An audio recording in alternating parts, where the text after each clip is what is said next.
let's talk about Apple's presentations and why they are the industry standard when it comes to slide deck and keynote presentations.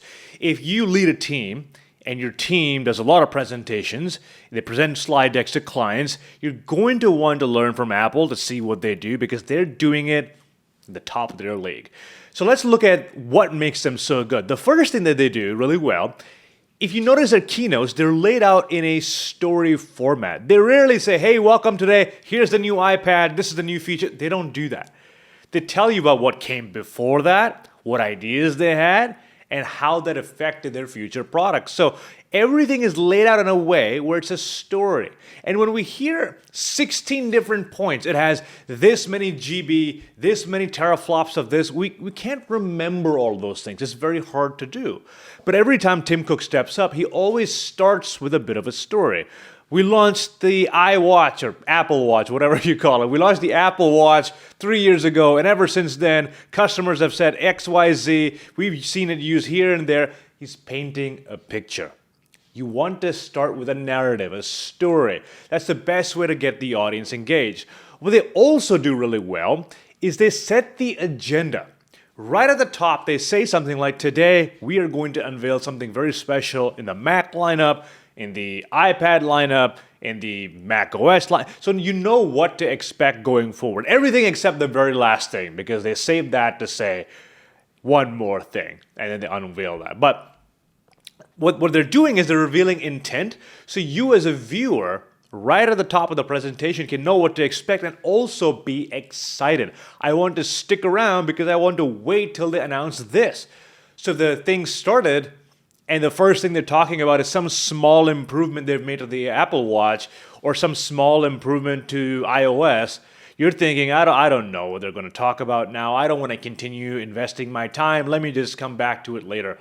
But if they tell you, we're going to make some announcements around iOS, Mac OS, and the iPhone, and you're interested in the iPhone, well, I have to watch this whole thing because I want to know what they're going to say. So lay out the agenda for them.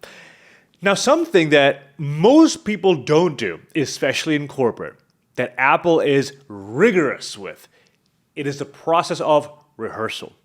They do not allow people to step on stage and deliver an entire keynote in front of the entire world without training, without knowing what they're going to say, without saying the words out loud. They rehearse over and over and over again like a professional athlete because they are professional athletes in their domain. But think about this. When we have team members whose job it is to present slide decks to clients, to go to the same sales conversations, to go to events and represent our product, our company, I can guarantee you very few of them take the time to rigorously practice. What they'll do is they'll say, oh, I know this because this is my job. I'm going to put all the material into a slide deck or use one that's been sitting around in the company file for a while, and I'm just going to go and present.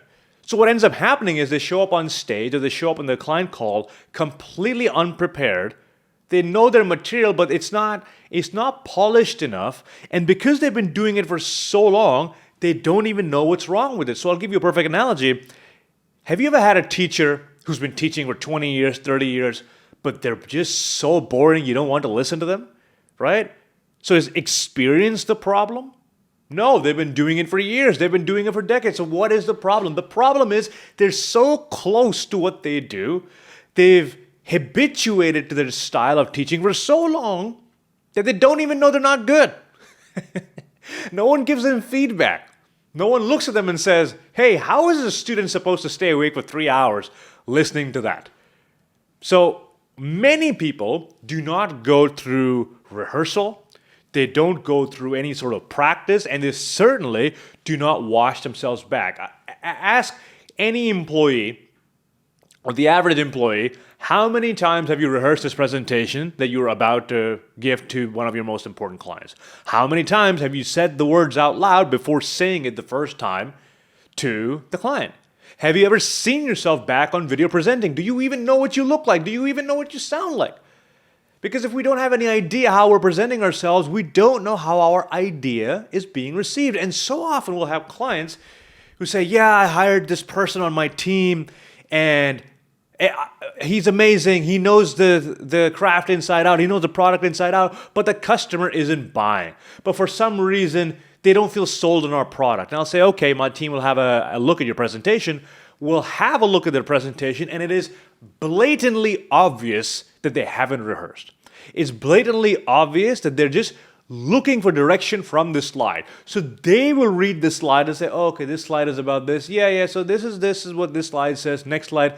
So this is what they're figuring it out as we in the audience are figuring it out. And it sounds unprepared. It doesn't sound polished. You don't know where to pause. You don't know where to add transitions. It just doesn't sound very professional. The good news is it doesn't take a lot of time to make significant progress.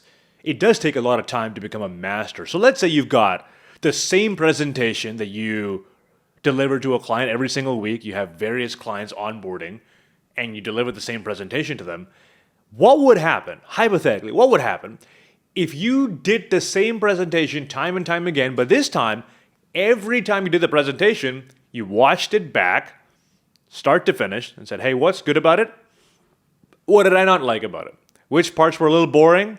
Which parts were the audience not engaged with? Let me improve that for the next time. So by the time you get to the 10th time, you're not just doing the same thing again and again the same way without learning. You're doing it and improving every single time. That process of reiteration, that's what makes you really good. Now, yes, if you're doing this regularly, you should be practicing it as much as you can. But even if you have less time and you have a presentation coming up in 3 hours, 20 minutes, just say the words out loud. Because what'll happen is you'll start going through the slides and you'll stumble, you'll stutter, you won't know what's on the next slide, or you'll see something on the slide and you won't be able to explain it properly. You won't find the right analogy. And now you know, holy crap, I'm glad I found this out now and not when I was on the call with the client. The analogy I like to use is pretend you're Taylor Swift. You're arguably one of the biggest pop stars in the world. And even though you have all these songs that you've written and you've sung at various locations around the world, 5 hours before you step on stage, you decide to write a song on a napkin and say, okay, that sounds pretty good. Let me go on stage and just sing this. How well will she do? She'll do a terrible job simply because she just wrote it. She doesn't know what it sounds like out loud. She doesn't know the rhythm. She doesn't know where to emphasize. She doesn't know the bridge. She doesn't know the chorus. You have to practice and you have to say the words out loud. And this is something that Apple does very rigorously. They rarely step on stage and just wing it. In fact, I don't think they ever do that. Someone I have seen who finds a healthy medium is Satya Nadella from Microsoft, the CEO. He's prepared with what he wants to talk about, but when he speaks in such a conversational tone that you can't even tell he's prepared.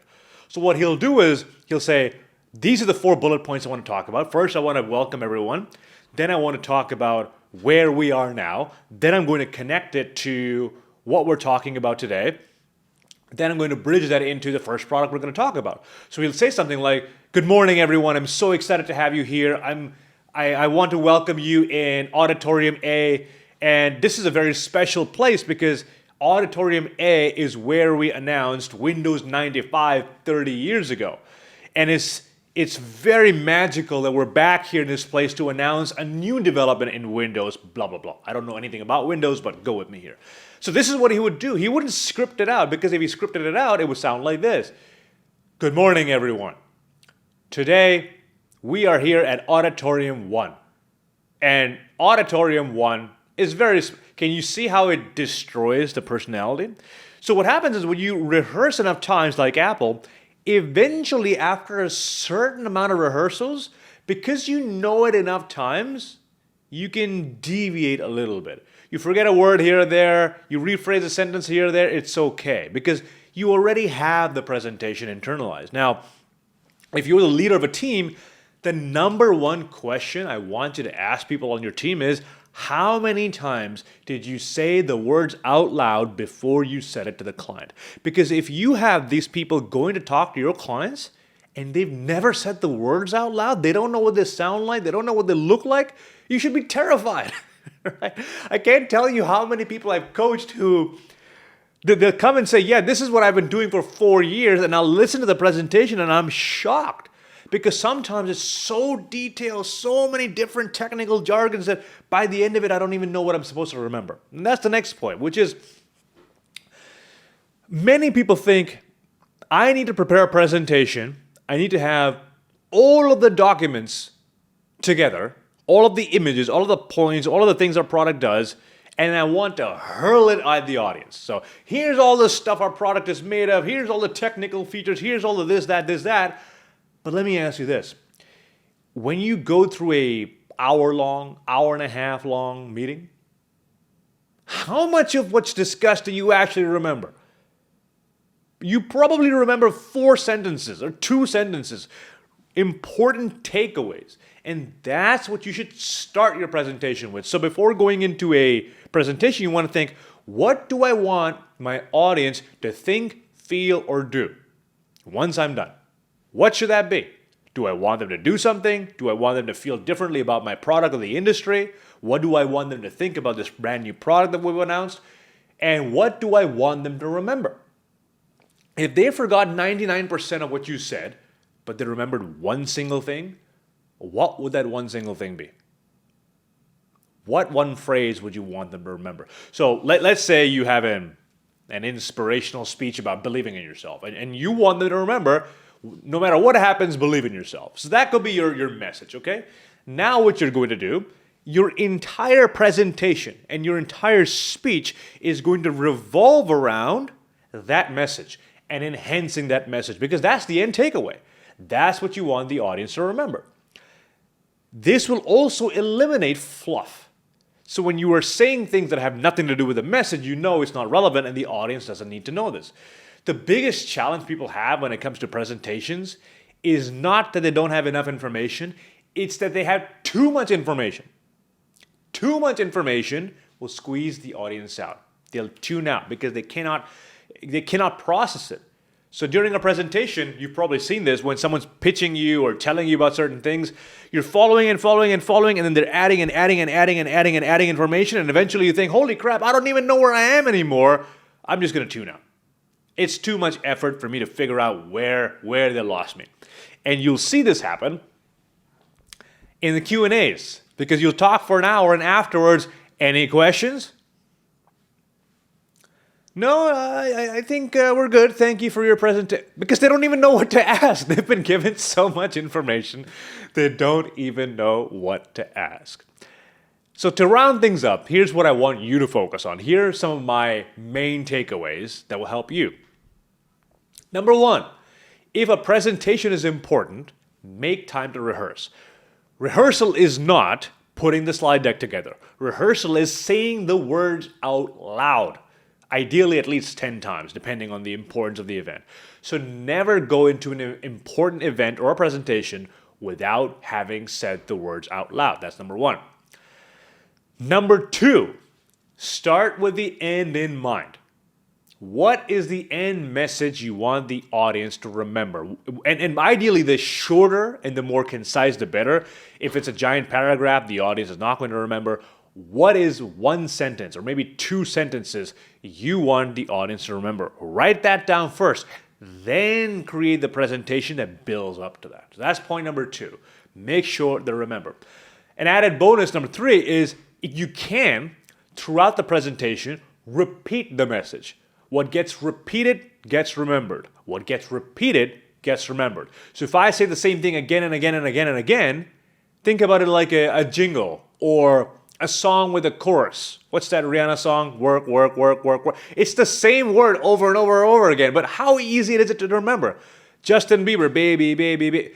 It's the same thing. With repetition, it sits in our head. So throughout your speech, can you say your message enough times where when someone's speech ends, they have no doubt about what the message is? So repeat the message again and again.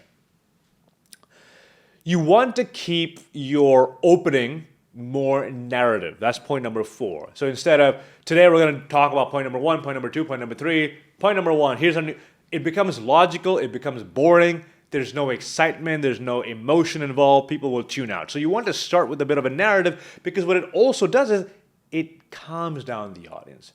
When we're about to hear a story, what do we naturally have an inclination to do? Oh, let me lie down. Let me listen in.